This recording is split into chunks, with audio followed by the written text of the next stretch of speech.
Hey, squirrels! I feel wide awake. But we'll see. I was dying on the live today. I actually went to sleep towards the end. Oh my gosh. Okay, I think I'm going to go back to the last paragraph. There never was such a goose. Bob said he didn't believe there ever was such a goose cooked. Its tenderness and flavor, size and cheapness. Cheapness? Well, it was a gift, so. Were the themes of universal admiration. Eked out by applesauce and mashed potatoes, it was a sufficient dinner for the whole family. Indeed, as Mrs. Cratchit said with great delight, surveying one small atom of a bone upon the dish, they hadn't ate it all, at last. Yet everyone had had enough, and the youngest Cratchits in particular were steeped in sage and onion to the eyebrows, but now the plate's being changed by Miss Belinda. Mrs. Cratchit left the room alone, too nervous to bear witnesses to take the pudding up and bring it in. Suppose it should not be done enough. Suppose it should break in turning out. Suppose somebody should have got over the wall of the backyard and stolen it while they were merry with the goose. A supposition at which the two young Cratchits became livid. All sorts of horrors were supposed. Hallo! A great deal of steam. The pudding was out of the copper. A smell like a washing day. That was the cloth. A smell like an eating house and a pastry cook's next door to each other, with a laundress's next door to that. That was the pudding. In a half-minute, Mrs. Cratchit entered, flushed, but smiling proudly with the pudding like a speckled cannonball, so hard and firm, blazing in half a quart of ignited brandy and bedight with Christmas holly stuck into the top. I'd love to taste a Christmas pudding, wouldn't you? Out of the copper? Pudding singing in the copper? Oh, a wonderful pudding, Bob Cratchit said, and calmly, too, that he regarded it as the greatest success achieved by Mrs. Cratchit since their marriage. Mrs. Cratchit said that now the weight was off her mind, she would confess she had her doubts about the quantity of flour. Everybody had something to say about it, but nobody said or thought it was at all a small pudding for a large family. It would have been flat heresy to do so. Any Cratchit would have blushed to hint at such a thing. At last the dinner was all done, the cloth was cleared, the hearth swept, and the fire made up. The compound in the jug being tasted and considered perfect, apples and oranges were put upon the table and a shovelful of chestnuts on the fire. Then all the Cratchit family drew round the hearth in what Bob Cratchit called a circle, meaning half a one, and at Bob Cratchit's elbow stood the family display of glass, 2 tumblers and a custard cup without a handle. These held the hot stuff from the jug, however, as well as golden goblets would have done, and Bob served it out with beaming looks, while the chestnuts on the fire sputtered and cracked noisily. Then Bob proposed, "A Merry Christmas to us all, my dears. God bless us," which all the family re-echoed. "God bless us, every one," said Tiny Tim, the last of all. He sat very close to his father's side upon his little stool. Bob held his withered little hand in his, as if he loved the child and wished to keep him by his side and dreaded that he might be taken from him. "Spirit," said Scrooge, with an interest he had never felt before, "tell me if Tiny Tim will live." "I see a vacant seat," replied the ghost, "in the poor chimney corner, and a crutch without an owner, carefully preserved. If these shadows remain unaltered by the future, the child will die. No, no, said Scrooge. Oh, no, kind spirit, say he will be spared. If these shadows remain unaltered by the future, none other of my race, returned the ghost, will find him here. What then? If he be like to die, he had better do it and decrease the surplus population. Scrooge hung his head to hear his own words quoted by the spirit, and was overcome with penitence and grief. Man, said the ghost, if man you be in heart, not adamant, forbear that wicked can't until you have discovered what the surplus is and where it is. Will you decide what men shall live and what men shall die? It might be that in the sight of heaven you are more worthless and less fit to live than millions like this poor man's child. Oh God, to hear the insect on the leaf pronouncing on the too much life among his hungry brothers in the dust. Scrooge bent before the ghost's rebuke, and trembling cast his eyes upon the ground, but he raised them speedily on hearing his own name. Mr. Scrooge, said Bob, I'll give you Mr. Scrooge, the founder of the feast. The founder of the feast, indeed, cried Mrs. Cratchit, reddening. I wish I had him here. I'd give him a piece of my mind to feast upon, and I hope he'd have a good appetite for it. My dear, said Bob, the children. Christmas Day. It should be Christmas Day, I'm sure, said she, on which one drinks the health of such an odious, stingy, hard, unfeeling man as Mr. Scrooge. You know he is, Robert. Nobody knows it better than you do, poor fellow. My dear, was Bob's mild answer, Christmas Day. I'll drink his health for your sake and the day, said Mrs. Cratchit. Not for his. Long life to him, a Merry Christmas and a Happy New Year. He'll be very merry and very happy, I have no doubt. The children drank the toast after her. It was the first of their proceeding which had no heartiness. Tiny Tim drank it last of all, but he didn't care twopence for it. Scrooge was the ogre of the Scrooge was the ogre of the family. The mention of his name cast a dark shadow on the party, which was not dispelled for 5 full minutes. After it had passed away, they were 10 times merrier than before.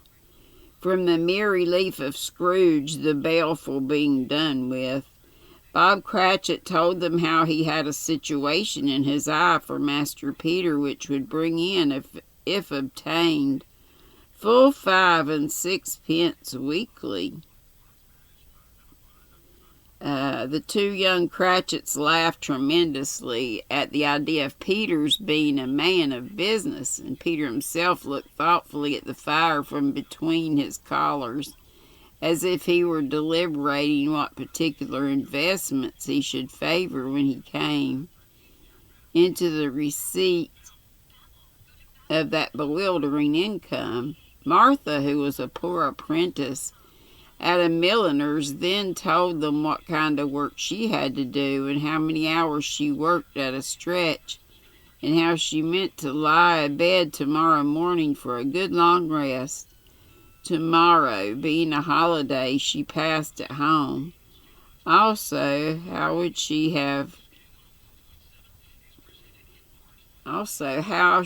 had seen a countess and a lord some days before, and how the lord was much about as tall as Peter, at which Peter pulled up his collar so tight that you couldn't have seen his head if you had been there. All this time the chestnuts and the jug went round, and by they had a song about a lost child traveling in the snow, from Tiny Tim, who had a plaintive little voice and sang it very well indeed. There was nothing of high mark in this. They were not a handsome family. They were not well dressed. Their shoes were far from being waterproof. Their clothes were scanty, and Peter might have... Wait a minute. And Peter might have known, and very likely...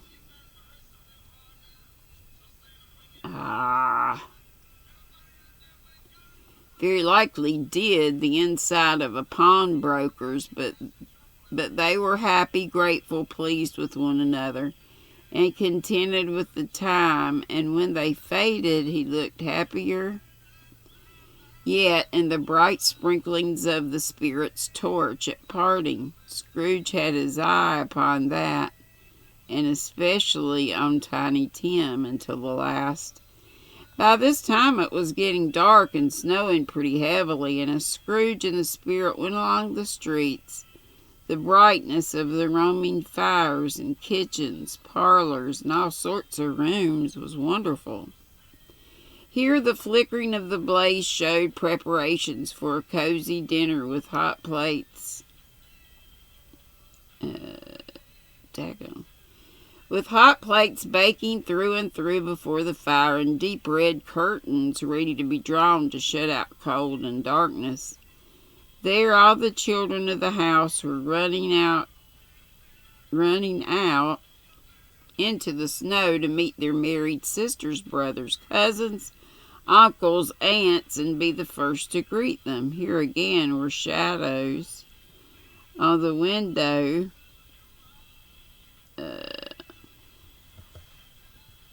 Shadows on the window blind of guests assembling, and there a group of handsome girls, all hooded and fur-booted, and all chattering at once, tripped lightly off to some near neighbor's house, where woe upon the single man who saw them enter, artful witches, well they knew it in a glow. But if you had judged from the numbers of people on their way, or sleepy again,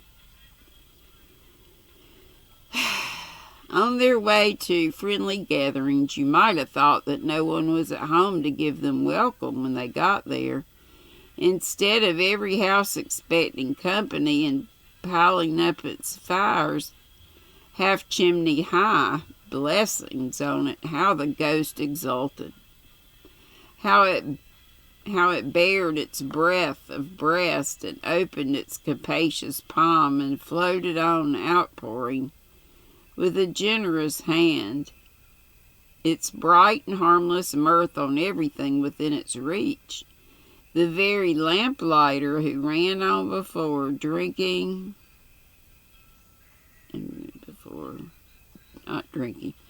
dotting the dusty street with specks of light, and who was dressed to spend the evening somewhere, laughed out loudly as the Spirit passed through little though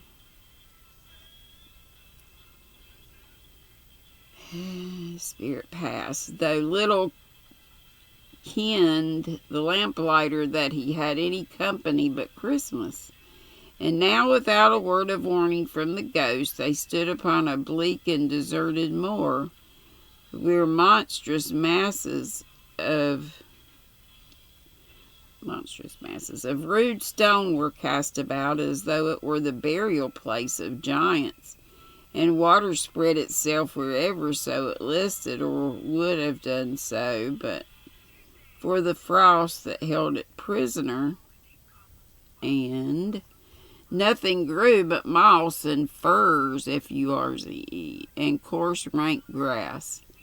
Down in the west, the setting sun had left a streak of fiery red, which, glaring upon the desolation for an instant like a sullen eye, and frowning lower, lower, lower yet, was lost in the thick gloom of darkest night. "What place is this?" asked Scrooge. "A place where miners live, who labor in the bowels of the earth," returned the Spirit. But they know me, see? A light shone from the window of a hut, and swiftly they advanced towards it. Passing through the wall of mud and stone, they found a cheerful company assembled round a glowing fire.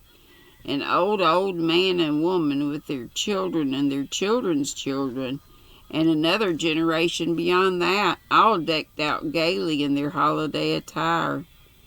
The old man, in a voice that seldom rose above the howling of the wind upon the barren waste, was singing them a Christmas song. It had been a very old song when he was a boy, and from that time to time they all joined in the... No, and from time to time they all joined in the chorus. So surely as they raised their voices, the old man got quite blithe and loud, and so surely as they stopped, his vigor sank again. The spirit did not tarry here, but bade Scrooge hold his robe, and passing on above the moor, sped whither? Whither? Not to see. To Scrooge's horror, looking back, he saw the last of the land, a frightful range of rocks behind them, and his ears were deafened by the thundering of water as it rolled and roared and raged among the dreadful caverns it had worn, and fiercely tried to undermine the earth.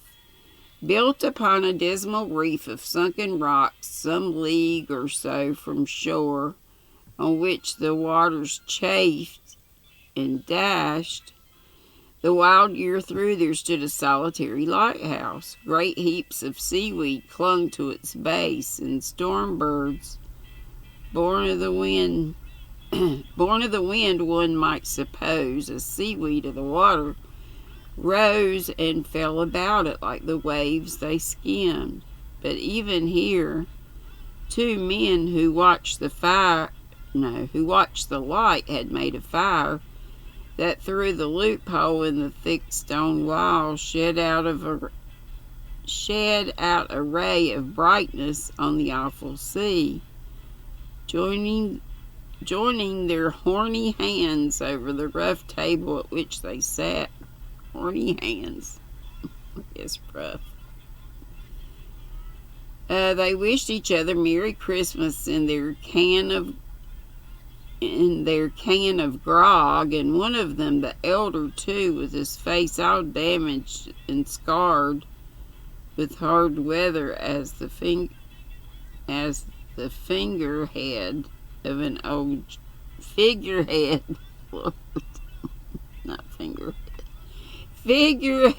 of an old ship, Lord, might be, struck up a sturdy song that was like a gale in itself. Oh, Lord. Again the ghost sped on above the black and heaving sea, on, until being far away, as he told Scrooge, from any shore, they lighted on a ship. They stood beside the helmsman at the wheel and took out...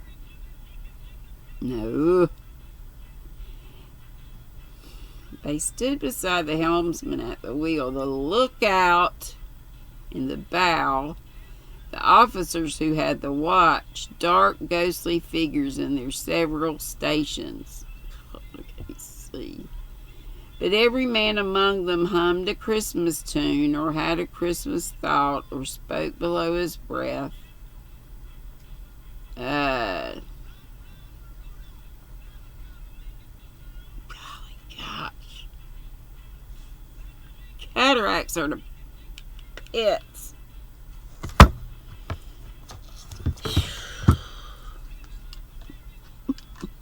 I think I might have to start playing on an audio for us. This sucks so bad. I feel for y'all. I'm trying, but it is rough.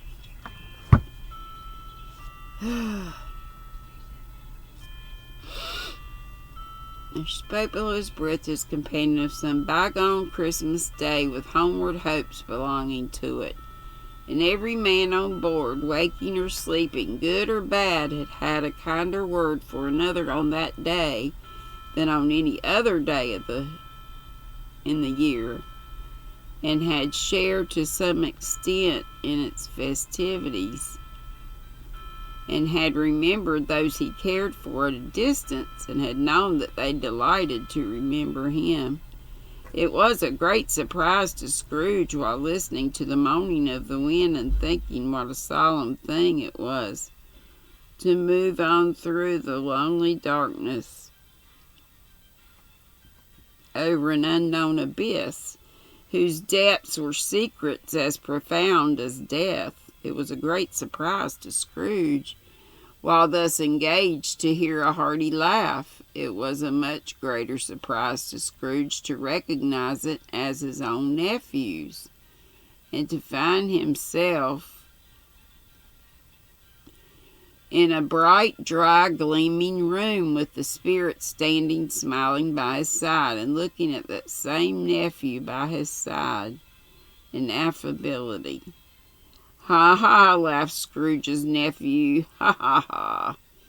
If you should happen by any unlikely chance to know a man more blessed in a laugh than Scrooge's nephew, all I can say is, I should like to know him too. Introduce him to me, and I'll cultivate his acquaintance. It is a fair, even-handed, noble adjustment of things, that while there is infection and disease and sorrow,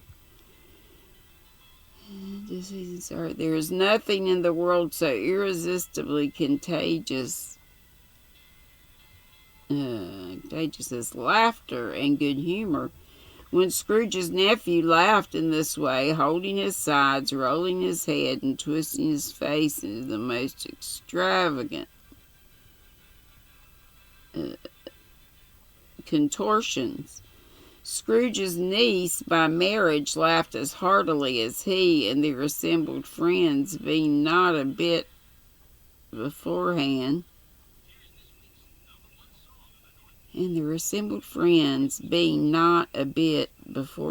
roared out lustily, "Ha, ha, ha, ha, ha, ha.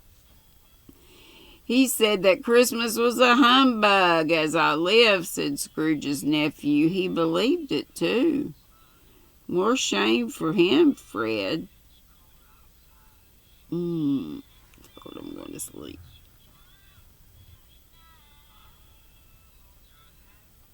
"More shame for him, Fred," said Scrooge's niece indignantly. "Bless those women, they never do anything by halves. They're always in earnest. She was very pretty, exceedingly pretty, with a dimpled, surprised-looking capital face, a ripe little mouth that seemed made to be kissed, as no doubt it was, all kinds of good little dots about her chin that melted into one another when she laughed, and the sunniest pair of eyes you'll ever see in any little creature's head. Altogether,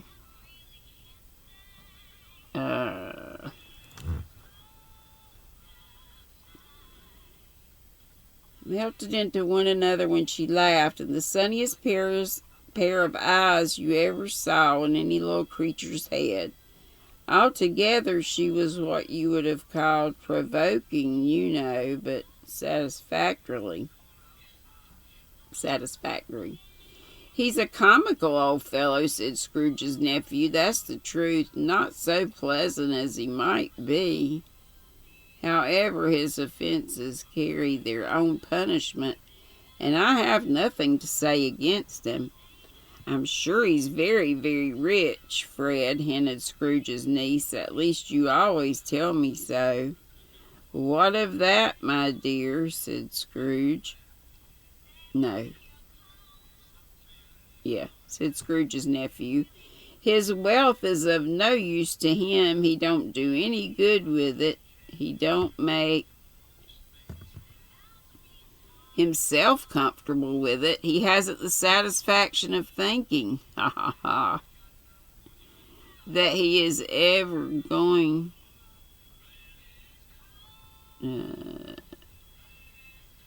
y'all. Here's a bunch more. 25 minutes.